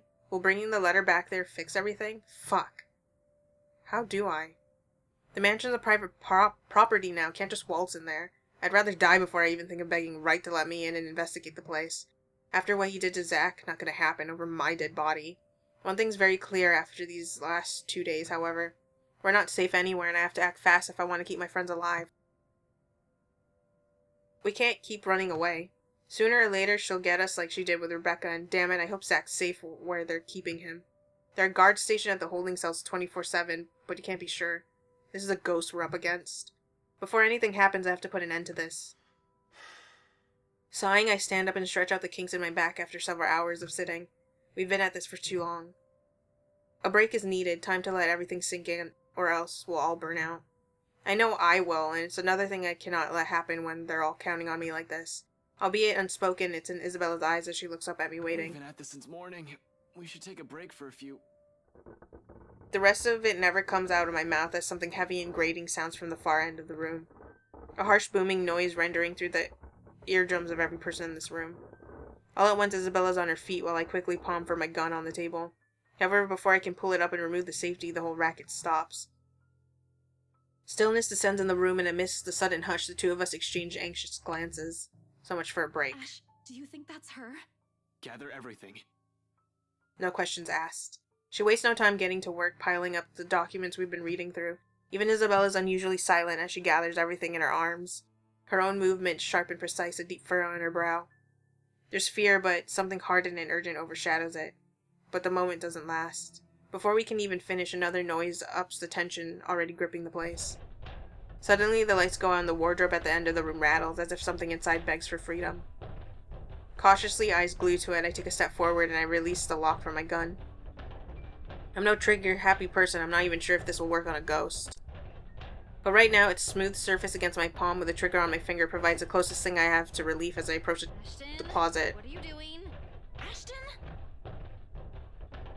I have everything we should just... Worried as she is, she immediately stops at the slight raise of my hand. At the edge is there... Well, what? In the space between the door and the room. Question mark. In case this goes south, whatever I find inside, she has enough time and space to run from her position. In 2 deep breaths, I've crossed the room and stood in front of the closet. Whatever's inside has yet to stop the rashing. Instead, it has now moved to banging at the door louder and louder the longer I dally. Another shallow breath. I glance at Isabella. A nod. Something creaks. Then in the next moment, I'm grasping at the handles and swinging the doors wide open to reveal... nothing. Right away, I part the clothes hanging on it, and still none. No ghost, no woman, not a single trace of whoever's inside. Confused, I glance back towards Isabel only to see her mirroring the same expression on my face. The noise has finally stopped, but I'm quite sure it isn't my imagination. Or maybe it is and I'm just too strung up that my head's now making things up. Whatever the case is, we need to get out of here as soon as possible. This only confirms we aren't safe anywhere. Without bothering to close it, I move back, ready to leave, adrenaline now coursing through every vein in my body. In the next second, I'm barking orders and... Go. Isabella, we need to... I'm sent sprawling on my back as something cold catches my ankle and yanks. The resulting fall knocks the wind out of me. Pain racks my whole spine in the back of my head as it collides against the floor, with force enough to dislodge my own brain from my skull. A moment lasts before stars fade from my vision, and then I sense it. Cold tendrils twisting around my ankle, the smell of vile rot assaulting my nose. Nauseating, sickening, a foul smell draining every feeling in my body. The moment her horrid laugh, still as unpleasant and vicious as the last time I've heard it, reaches my ears, my eyes snap open. Perhaps it's just inexperience, or maybe my mind's still attempting to comprehend this. Regardless, the minute my eyes land on her, the whole of my body freezes. The gun in my hand turns useless as my grip on it slackens. It's in the manner her gaze bores on me, I'll say. The look of utter hatred and malice. I've seen it loads of times. From suspects, mostly murderers, who never regretted their actions despite being caught. This is the face of someone who can no longer reason with. And I know the moment she laughs again and starts dragging me towards her, it's already going to be the... Snap out of it! No, I can't die here, not yet. I just phase from my mind and instinct kicks in. Get out! Get out! With one powerful tug, I yank my foot out of her grip and scramble back to my feet, ignoring the piercing wails she fills the room with. Within the span of a second, I'm gunning for the door, grabbing for Isabella's arm and leading her out. Into the hallway, down the flight of steps, and right inside my car. I waste no time flooring on the gas pedal the second she closes the door behind her, and in a short while, I'm driving us out of Salem Well. I don't even entertain the thought of winding down just yet, even as the last of the woman's painful cries fade into the night.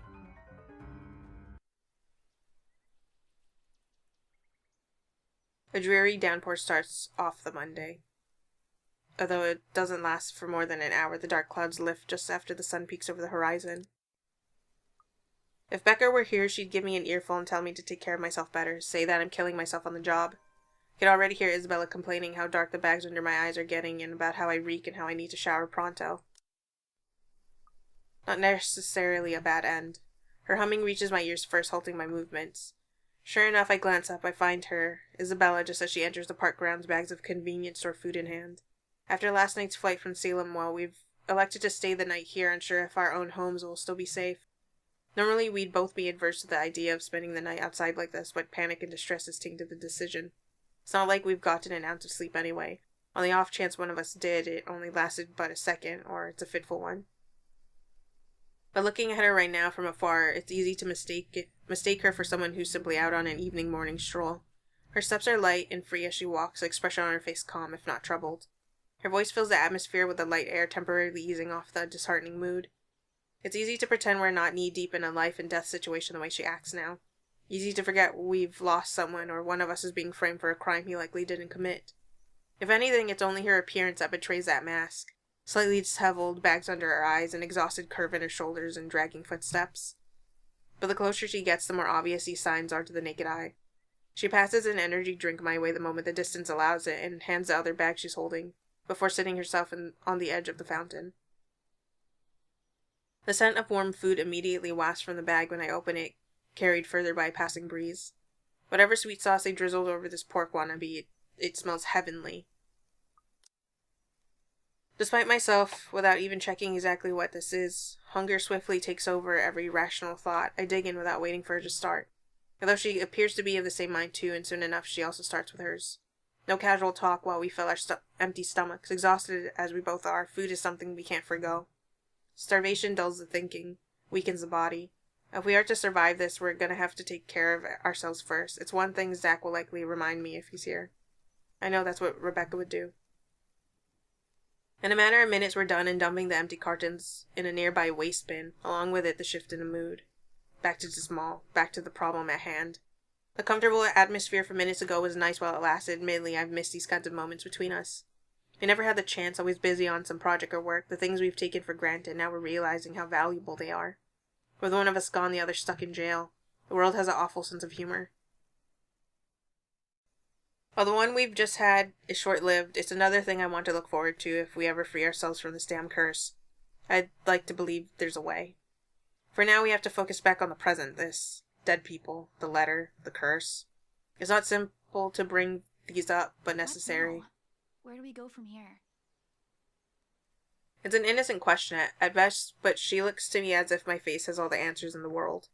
I used to think so back when I was at the top of my game and I'm still sure of everything. Now there's just uncertainly sullying whatever decision I come up with. At some point, logic has simply stopped working here and we've started grasping at straws. Along with exhaustion, fatigue, and stress, we have enough kindling to get a fire burning. The not-so-pleasant kind of fire. We can't stay here. We'd be sitting ducks if we remain in one place. But we can't just keep running like this either, Ash. Sooner or later, she'll... We don't have much of a choice, Isabella. Even our homes aren't safe. Anytime, that woman, that thing might get us.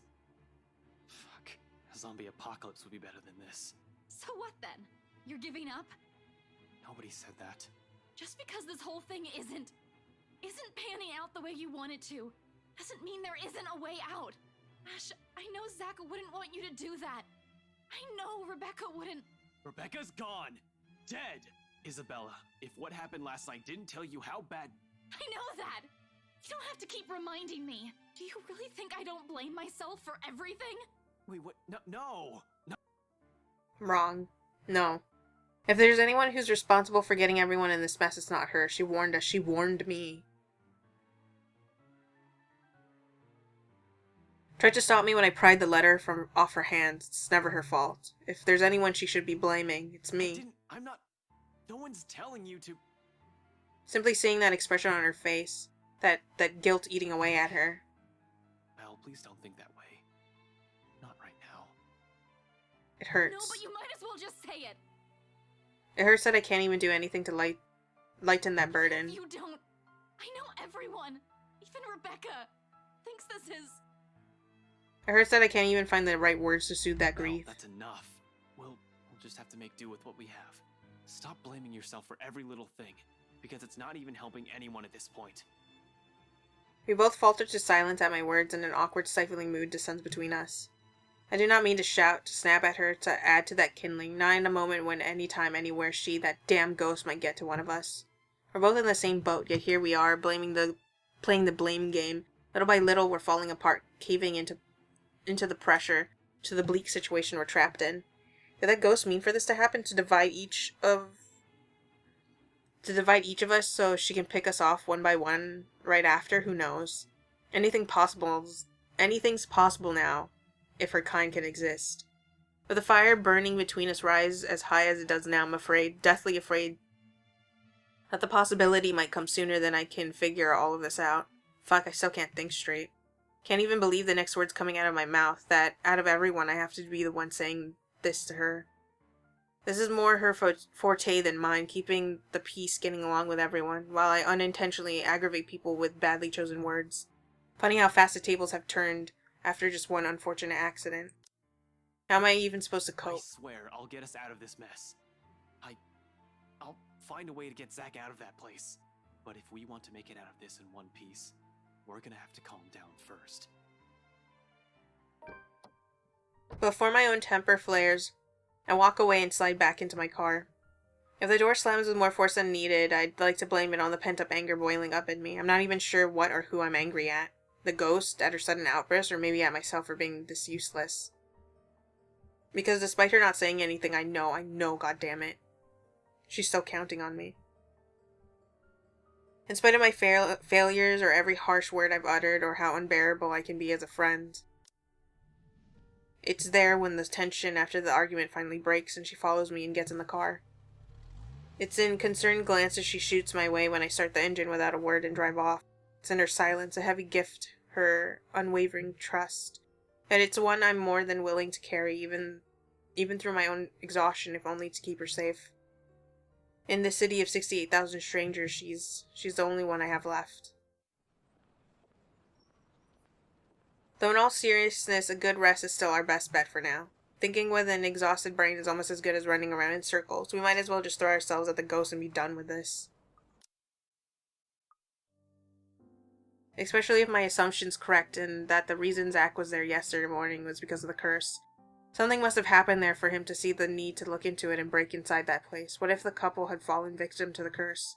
It doesn't fall outside the realm of possibility. I've been so biased, not even thinking that they might be in danger as well. But during the open house with Isabella, they might have seen the letter and... fuck. Stupid, stupid, stupid. Some fucking detective I am. That's likely the moment when Cooper saw it.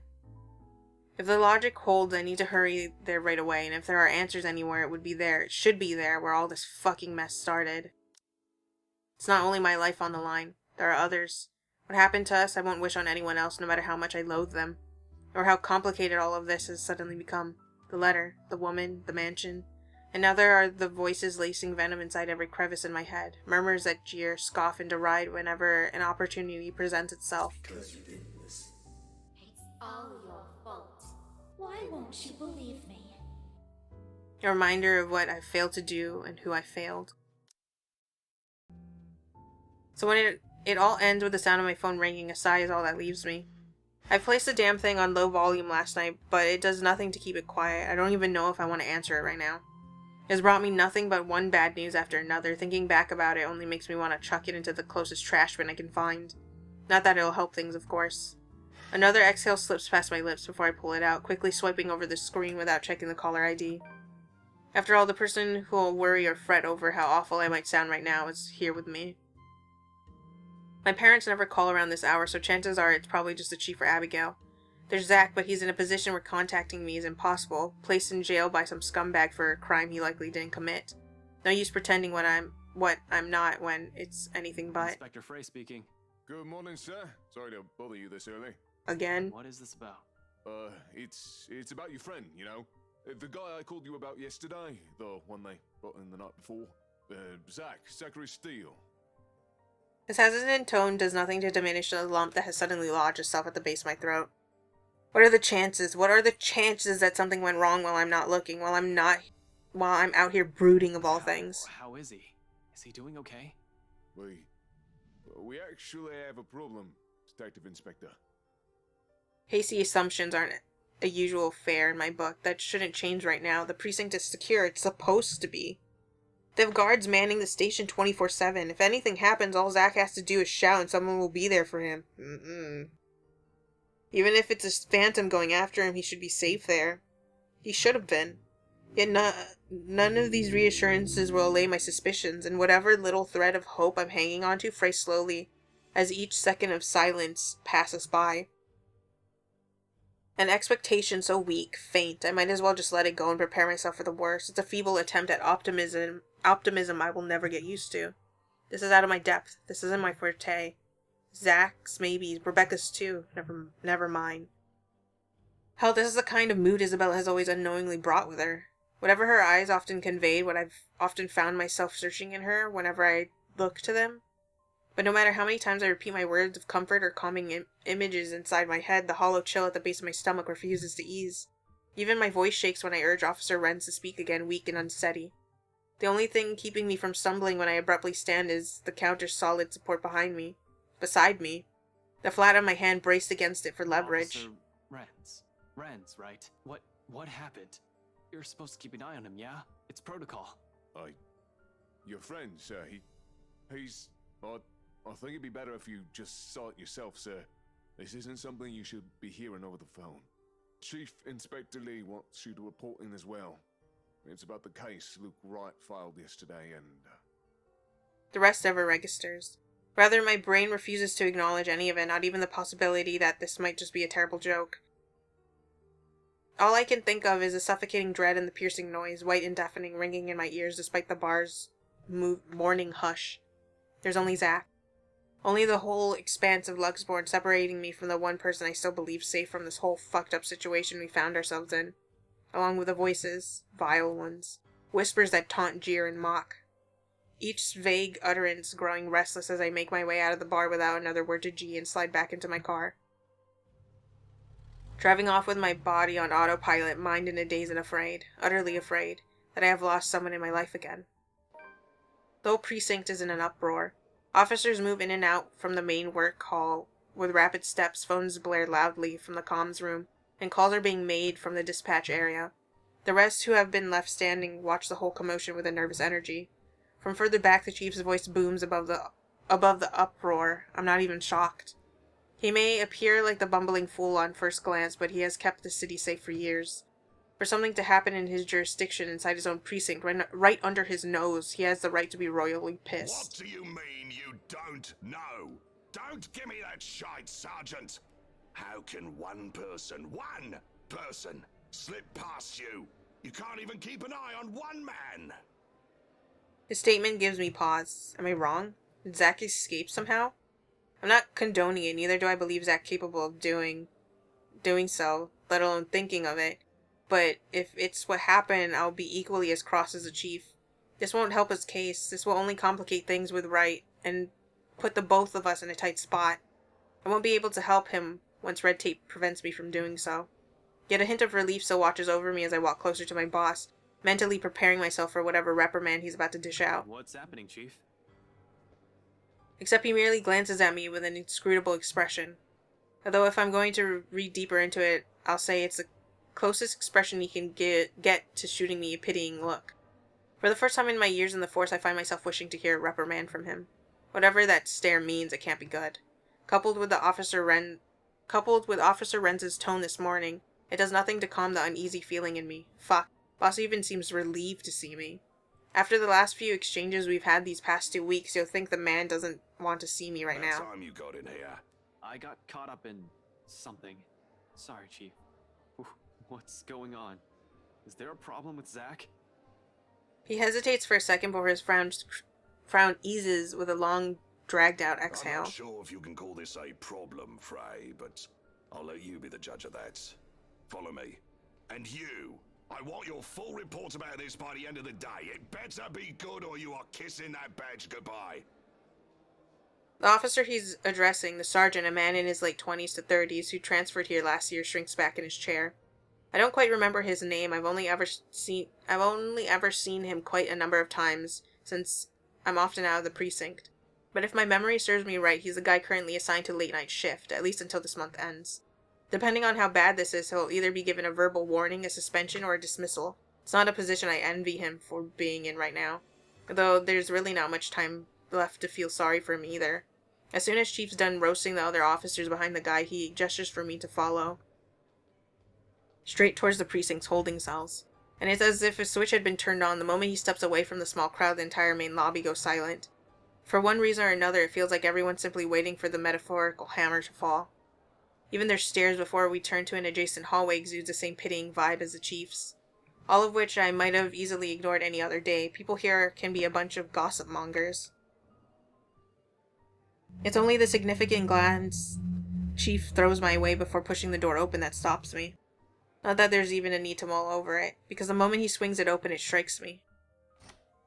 A sharp, dry, metallic scent. I've already grown familiar with it over the years. It's another one of those things you'll have to get used to once they start handing you homicide cases. Now just a whiff of it tells enough for me to gauge the severity of the situation. This isn't the festering smell you get when someone in the room has a flesh wound. It lingers far too much in the air, hangs far too heavy even when I stand. No. This is what you get when someone has spilled blood all over the room. This is what you get when there's a large pool of it. This is what you get when no one bothers with cleanup for a few hours because forensic work isn't done yet. This is what you get when there's most certainly a dead body somewhere. I don't want to think of who yet.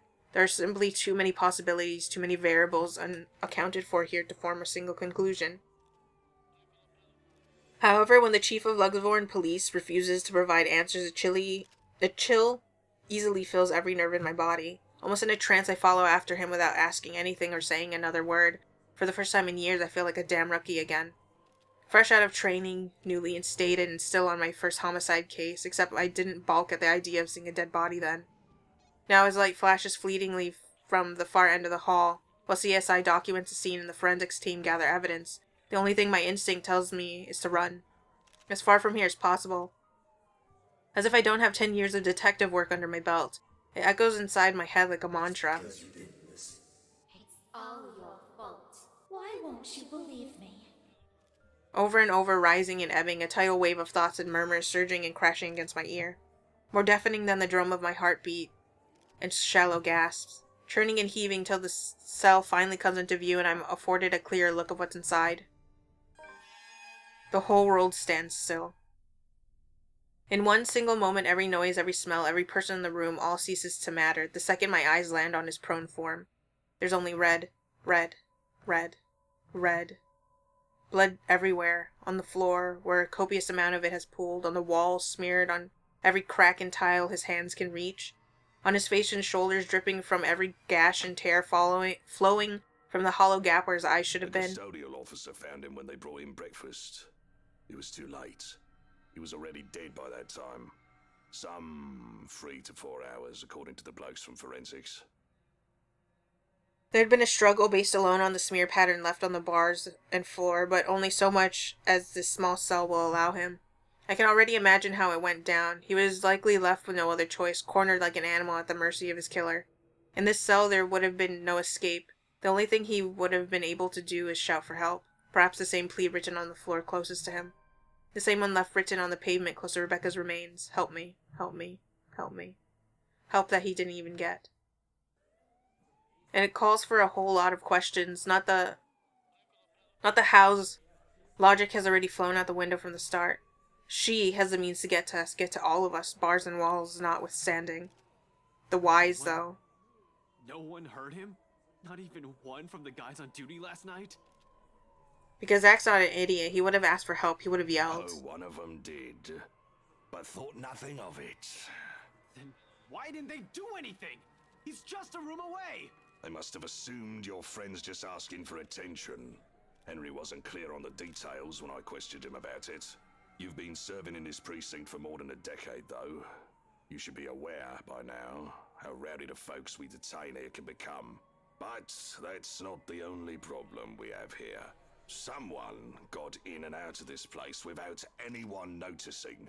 Even the surveillance footage is a bust. Tech's going over it now, but I don't think we'll get anything from it. The media will have a field day when they learn of this fray.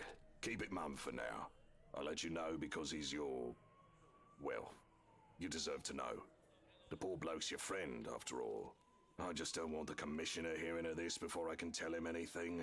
Or at least, until we've figured out how the butcher got in. You think this is an inside job? What else can it be? It's either that or we have a damn good criminal mastermind walking this city. Really, I want to say something. I want to tell him that this isn't what he's thinking. That all this time the Anselm Butcher never existed. This is a curse the people of this city has been laughing at for centuries. The way things are going, we'll simply find ourselves at a dead end. Chances are they'll just have to find an innocent chap to blame for everything like what Wright did to Zach. A scapegoat for things they can't explain. But how am I supposed to tell anyone that, let alone get them to believe my words? I'll sound like an idiot. They'll likely brush me off the same way I've done with Isabella's warnings. In the end, clenching my fist at my side and gritting my teeth is all I am able to do. Zach's lifeless face stares back at me, an accusation in them sharp and shearing, an expression that etches itself deep within my mind once the first officer waves us both out of the room. Another ghastly image I will never be able to forget, just like Rebecca's bleeding corpse on the pavement. Another memory I will probably haunt me until my last dying breath. Another regret.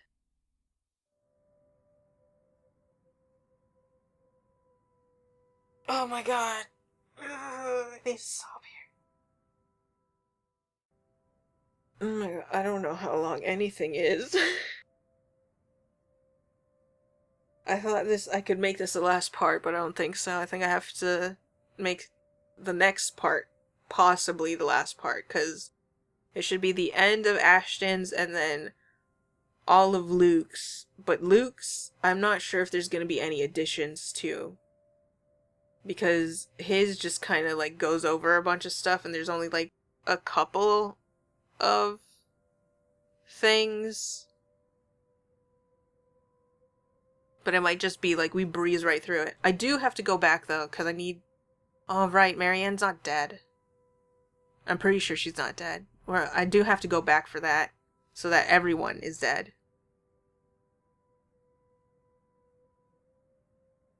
Okay, so I should have enough.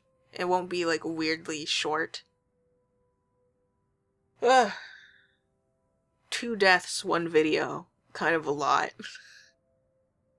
But unnecessary. Unfortunately. I hope you guys enjoy this one, and I hope to see you in the next one. Oh my god. Whew. I need this to be over. I was hyped up when Hana got possessed, but now I'm just kind of like down in the dumps. Man. Hope you guys have a good day and a good night. Bye-bye.